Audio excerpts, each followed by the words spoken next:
You found yourself on another episode of Locked On Bulls.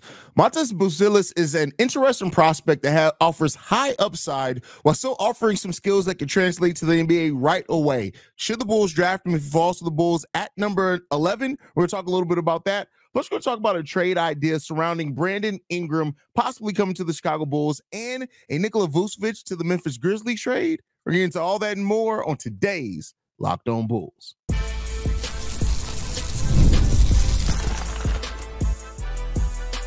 You are Locked On Bulls, your daily Chicago Bulls podcast. Part of the Locked On Podcast Network, your team every day. What's going on, Bulls fans? Welcome to another episode of Locked On Bulls, member of the Locked On Podcast Network, where it's your team every single day. I'm Haize, host and creator of Chicago Bulls Central, Chicago Bears Central's YouTube pages and podcast. And Pat's not here today. I swear at some point this offseason, you'll get both me and Pat, the designer, on the same episode. But we do want to welcome you guys to another episode of Locked On Bulls, man. We are free and available on every podcasting app and platform of your choice, as well as YouTube. And let's go ahead and jump right into it today. You guys know we've been in our draft coverage here at the Chicago Bulls, and or Locked On Bulls, I should say. And, you know, we talked about, you know, a player that could fall to the Chicago Bulls that has tremendous upside into John Saloon. We're going to talk another one who has that kind of that similar type high upside, but also could contribute now, but, you know, is a player that could fall to the Chicago Bulls that if he does, the Bulls will be presented with an interesting option. And that's Matas Buzelis, I believe is how you pronounce his name, out there. This is a guy who's measured at basically 6'9", with a 6'10" wingspan. He's only 197 pounds so far. One of the younger players in this draft at 19. He'll be 20 years old before the NBA season does start. But this is an interesting option for the Bulls as he kind of offers kind of that more modern type small forward / power forward game. Really, you can really slate in at either position depending on what else you do on your roster. This is a guy who is an extremely versatile player. Already he's able to space the floor, which the Bulls do need, has a great feel for the game, has enough of, you know, the float game and type of finishing around the rim to be able to penetrate things now. But the guy is just an extremely versatile weapon. Now, we've said that about some other players that the Bulls have gone after before, but he does offer that. He has a great feel for the game on top of all of that. And while not this like huge playmaker, he does have upside of being maybe a more point forward type player for you if you round out that part of his game as well. Tremendous upside as a shooter as well. Solid step backs and things like that. Can hit mid-range shots, can hit the three. And, you know, this is a guy who offers a kind of enough feel around the game, right? And that's something that you want to look for as well. Really soft touch when he does get to the rim on top of all those other things. And is a player that does communicate on both the offense and defensive side as well, which is something that the Bulls do need. He moves without the ball. He cuts to the rim when he can as well. And he can be a player that can thrive off dribble handoffs as well, and either handing off the ball or being somebody who can drive off dribble handoffs as well. One of these players who just in transition offers a lot of creativity, both finishing. He runs hard in the end on the floor as well. He on kickout passes, he can hit the three. He doesn't hesitate with that. And that's where his ball handling that he has, that like I said, wouldn't necessarily call him a huge playmaker at this level, but is someone who can, if he gets the defensive rebound, can take it coast to coast on you and dish it out to your other players if they're floating out there on the perimeter. Solid enough defensive fundamentals as well to where he's not by any stretch of the imagination a lockdown on-ball defender. On-ball defense is something that he does definitely still needs to grow in this game, but the off-ball defense is solid enough to where there's some reason to believe that he has tremendous room to develop there. Already uses his long arms on weak side defense to get the chase down blocks and things like that. And while I wouldn't necessarily call him a rim protector yet, he is somebody that is probably going to get some highlight reel dunks for you early in his career as well.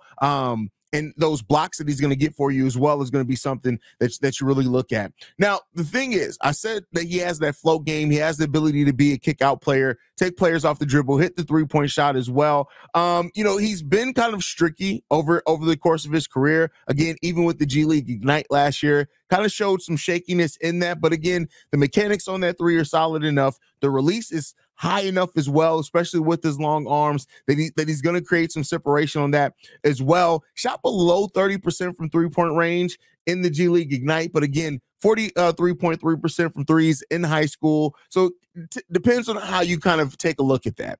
Now, when I also mentioned that he's not, I wouldn't call him a point forward prospect quite yet. That is because he does have a negative assist to turnover ratio as of right now. But again, he's a younger player, still kind of learning his feel for the game as well. And he's flashed some upsides as a passer to where, like I said, you can probably see that developing for him as a point forward, but he's not quite all the way there yet as well. When you look at his stats last year with the G League Ignite, he averaged 32 minutes per game. He averaged 14.3 points per game over that time on 44% shooting overall from the field. Like I said, the three-point shooting, he took 3.5 per game, 27% on that, 27.5%. So take that for what you will. Also a 67.9% free throw shooter, which is some room for concern there as well. But 6.9 rebounds, 2 assists per game, 2.1 turnovers per game. That's that negative assist to turnover ratio that I mentioned, but 2.1 blocks per game. Like I said, and I still wouldn't necessarily call him a rim protector. The way that he gets his blocks are all on those weak side chase down blocks. But again, you say that for what you will. You take 2.1 blocks per game if you can get it, especially for a team like the Chicago Bulls, who have been deprived of having somebody who can end up like that. I would not be surprised if Buzelis ended up one of the better players in this draft. He could round out to an all-star level player, perennial all-star as well. Super amount of versatilities. Think of like a Asur Thompson as well, somebody like that who has positional versatility that he could bring to that in defending them and in playing multiple positions for you at the NBA level. And this would be the type of pick that, to me, is really big upside. You're really looking at the upside play on a pick like this. This is a guy who can fit really on almost any type of roster construction, which adds some versatility to you. But the thing that the Bulls would have to look at, right, is that the position of need, which is center, and we talked about that a lot, right? And maybe some of that is power forward. Do you trust his ability to round out to be a power forward more than like a Patrick Williams or a Julian Phillips? And that's the one thing about the Bulls potentially going more of a forward wing combo player here in this draft, is that we've drafted a lot of guys who already kind of aim to maybe be that when they're at their best, right? Julian Phillips is a player that can play the 3 or the 4. Patrick Williams is a player that's played the 4 primarily with his time with the Bulls. A lot of Bulls fans still want to see him go to the 3. You guys know how I feel about that. I think Patrick Williams could be fine at the 4. And I don't care what position you put him at. Mentality is still an issue there as well. That's the first thing that needs to be unlocked with Patrick Williams. But again, where the Bulls are right now is that they need the best talent available, right? So going somebody who could walk away as one of the better players in the draft. That's why I had the mindset that I do on a player like Tajon Saloon, right? Is that it'd be hard pressed. Now, the thing with this draft is it's where your own personal kind of ranking of these players are. And he's somebody who in some mocks has gone as early, like I think in the most recent Bleacher Report, maybe had him going 2nd or 3rd. And then some have him going as low as like 12th, right? So he's somebody that could be there theoretically for the Bulls. And if he's there, I do think it's something that they have to ask themselves, okay, is this the high upside pick that we want to go? And do we maybe do something different at the center position, right? Do we move or hope that we get an additional pick back from like a Zach LaVine and a low 18 pick like from the Orlando Magic in a case like that? Do you have something else in your pocket to where you can still maybe go after and get a center?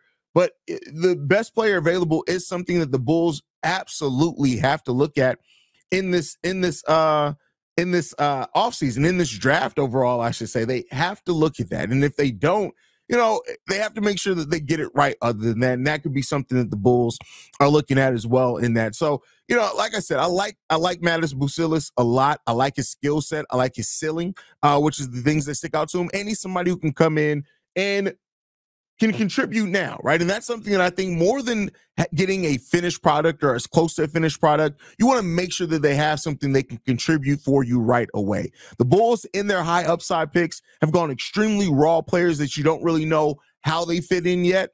Buzelis can fit in right away with being a passer. can be somebody who can get out in transition. The shooting that he does offer in the mid-range, even out to three-point range as well. Those are some things that you look at that, yeah, he needs to round out, but he could contribute those things right away for the Bulls, and that's what the Bulls have to look at. But overall, a prospect that I like, don't necessarily love, right? But there's no real absolute love prospects in this draft. Like, it can kind of all fluctuate. And with a lot of the more center prospects in this draft going later, the Bulls may go upside at number 11. But let me know what you guys think down below on Buzelis and his prospect coming to the Chicago Bulls.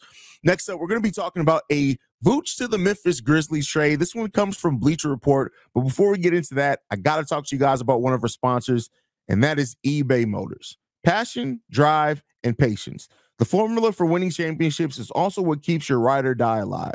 eBay Motors has everything you need to maintain your vehicle and level it up to peak performance. Superchargers, roof racks, exhaust kits, LED headlights, and more. Whether you're into speed, power, or style, eBay Motors has you covered. With over 122 million parts for your number one ride or die, you always find exactly what you're looking for. And with the eBay Guaranteed Fit, your part is guaranteed to fit your ride every time or your money back. Because with eBay Motors, you're burning rubber and not cash. With all the parts you need at the prices you want, it's easy to make your car the MVP and bring home huge wins. Keep your ride or die alive at ebaymotors.com. Eligible items only. Exclusions do apply. eBay Motor Guaranteed Fit only available to U.S. customers. All right, Bulls fans. I want to thank you guys for tuning in again to another episode of Locked On Bulls. You guys already know, free and available 5 days a week, Monday through Friday, on every podcasting app and platform of your choice. But with that said, let's get into this trade idea from Bleacher Report. And Bleacher Report is actually, you guys know how we feel about Bleacher Report here at Locked On Bulls. It can be real hit or miss sometimes with Bleacher Report's articles, but this is one that I don't necessarily hate. I'm not necessarily saying I love it either, but I do think this is kind of a realistic deal depending on what the Bulls do in free agency or at the draft. Now, this has the Chicago Bulls sending Nikola Vucevic to the Memphis Grizzlies for Luke Kennard and Zaire Williams. Now, I'll talk about the pieces coming back to the Chicago Bulls here in a second. Before we talk about that, though, I want to talk about why the Memphis Grizzlies could be interested in Nikola Vucevic. And it could be for one reason. Steven Adams is gone, right? This is a player that has played the 5 for them. Jaren Jackson Jr. is a player that I think has now kind of showed that he wants to play the 4 more than the 5. I think his defensive aggressiveness and everything comes out a little bit more when he's playing the 4 rather than 5. We know he can block shots. We know that he can do that. He can lead the league in block shots as well. He can stretch the ball, hit some 3-pointers also. And so that's why the Bulls, the Grizzlies may be interested in bringing in Nikola Vucevic. Yeah, he doesn't have the defense like a Steven Adams had for that Memphis Grizzlies team, but with having Jared Jackson Jr. there and having a kind of starting 5, then at that point with 2 bigs who could theoretically stretch the floor, and you look at Vooch, even, over a down season, 35.9% from threes over the last 3 seasons prior to this one. So it could be something that, they look at, especially with having John Morant there, the gravity that he has, how he opens lanes with his driving. And it depends on how important the Grizzlies weigh getting an actual 5 in there to move JJJ back to the 4. You also look at the fact that they have, players that are on the rise, like a Vince Williams Jr., a G.G. Jackson. And so could have a younger player like Zaire Williams kind of more out on the outskirts for there. And that's where this trade starts at. Zaire Williams, 22 years old, 6'9", 185 pounds, a player that I wouldn't mind the Bulls taking a flyer on, has 2 years left on his contract. And that's a rookie scale contract, so only a little over $4 million there.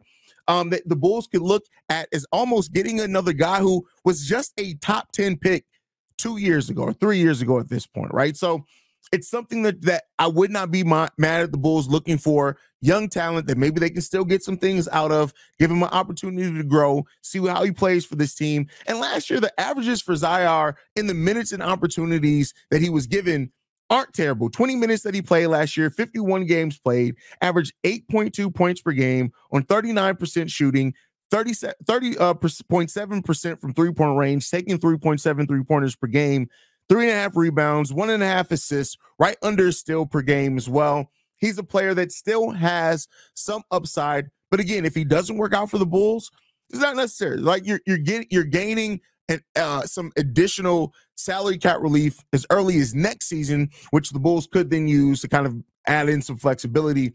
And then Luke Kennard, 27 years old, still not a super old player either, but he's on an expiring contract. Next season will be the last season on his contract. 6'5", 206 pounds. This guy who averaged 11 points per game for the Memphis Grizzlies last year, only playing 39 games. So, of course, that's a little bit of a concern. The thing that Luke Kennard would bring to the Chicago Bulls team is damn near elite three-point shot making. When you look at his career, 4.5 3-pointers per game, hitting that at a 43.9, basically a 44% clip.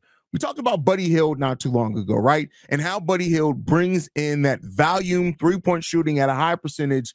Luke Kennard is somebody who theoretically could bring that as well. Last season, taking 6 3-pointers per game and hitting that at a 45% clip as well. In his time in the NBA, which he's been there since 2017-18, he's only had 2 seasons shooting below 40% from three, and that was his second year in the league. He's shooting 39.4%, and his third year in the league, shooting 39.9%. So both those seasons close enough to 40% as well.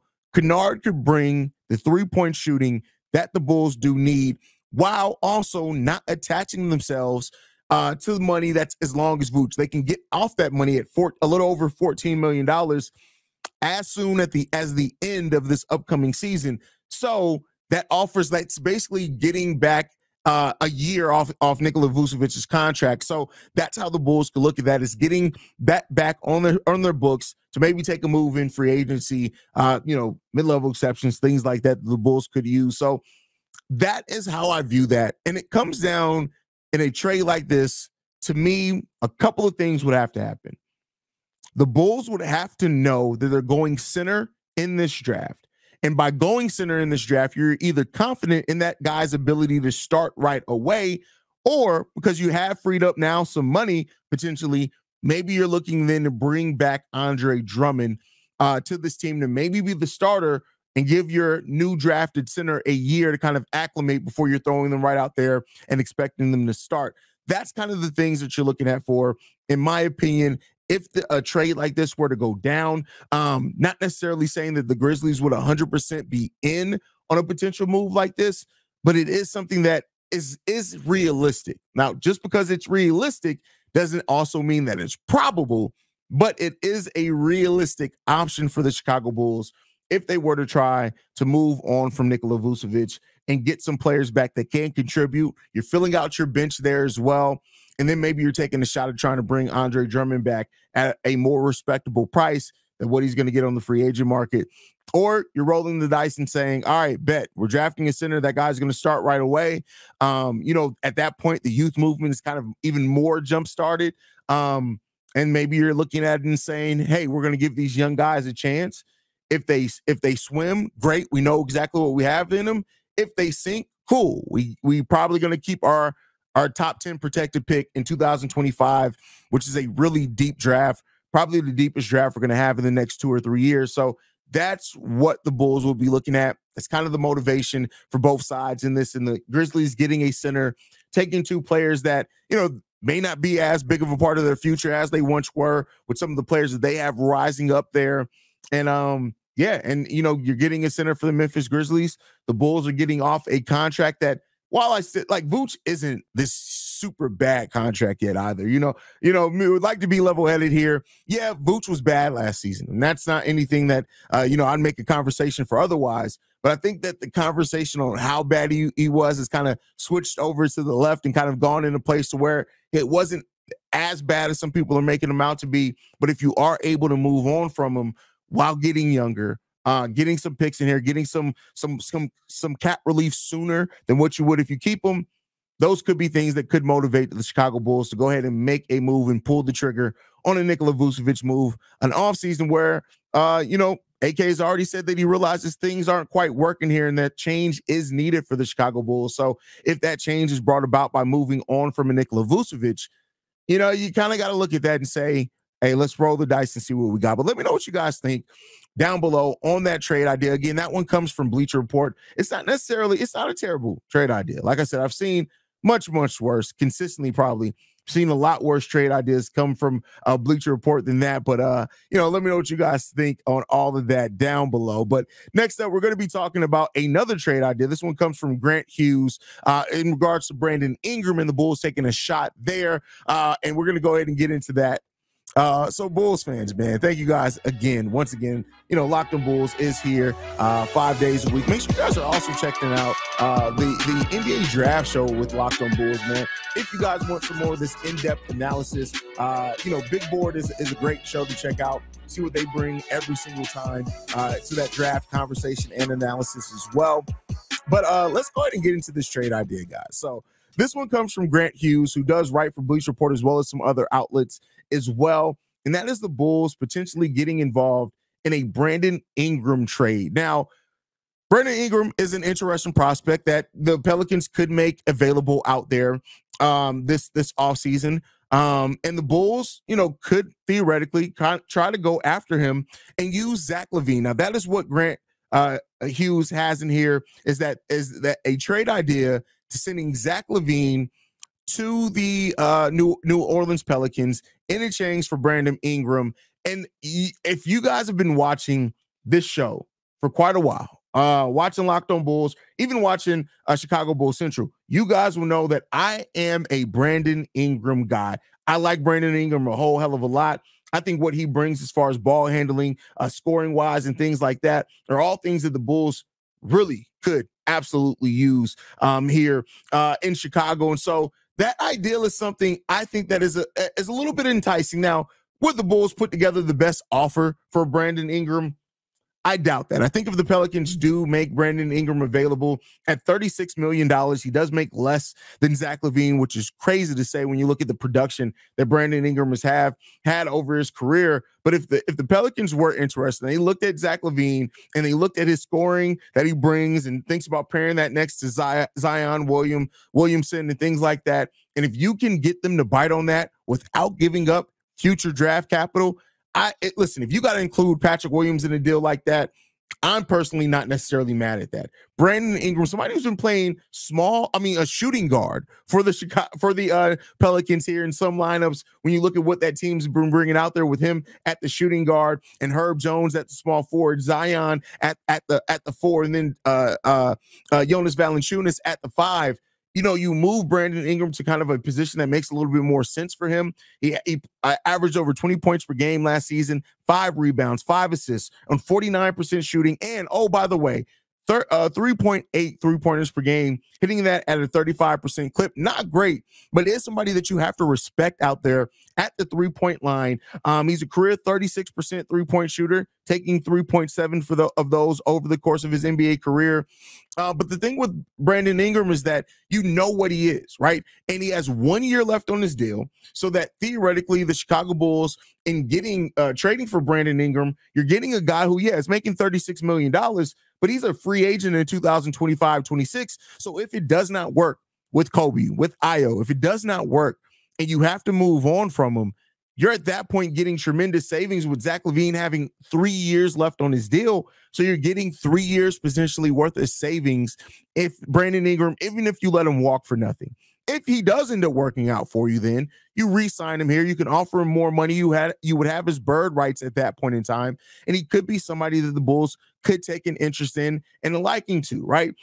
So still only 26 years old, be 27 in September. So you got to look at that, but still young enough as well to where, you're kind of resetting your clock in a lot of ways as far as with the contract, with the player, things like that. Now, you do have to worry about, okay, let's say that it does work out. How much do we have to pay him then, right? And that's where the Bulls could end up right back in a similar situation to Zach LaVine. But is that a risk that you take? And that's where it comes down to. Again, I know that, Bulls fans have these trade ideas and these trade hopes and this and that, but you got to try to make some chances, especially, or take some chances when you're trying to change the makeup of your team, when you're trying to bring in new talent, when you're trying to change the course of your team. Some of that comes with some risk. And that risk in that case would be somebody that you've already seen has fit in a position that maybe isn't the best situation for him as far as playing some shooting guard, right? but is a player that it can adapt to what you need him to do and has some ball handling and playmaking opportunities as well. Is a player that's dealt with adversity over his career, things like that.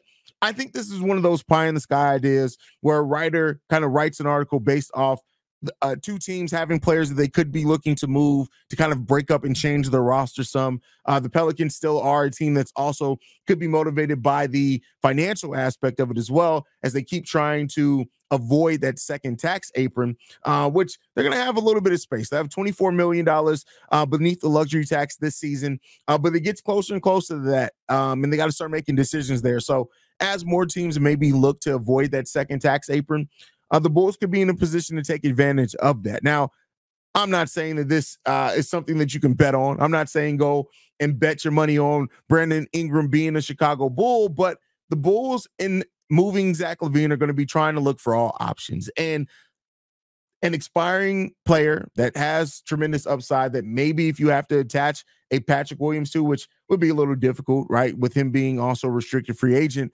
but maybe that is something that the Bulls decide to look into. Well, we'll see. Let me know what you guys think on that trade idea down below. That's my time for today, guys, man. Make sure you guys are following Locked On Bulls at Locked On Bulls. You can also follow Pat the Designer at Pat the Designer as well. It's just very simple with the usernames here. You can follow me at CEO Haize, man. I want to thank you guys for tuning in to another episode of Locked On Bulls. We are free and available every day, 5 days a week on every podcasting app and platform of your choice, as well as YouTube. For Pat the Designer, this has been Locked On Bulls. I'm Haize, and I'll see you lovely and beautiful people, hopefully with Pat tomorrow. Peace, y'all. What are you doing?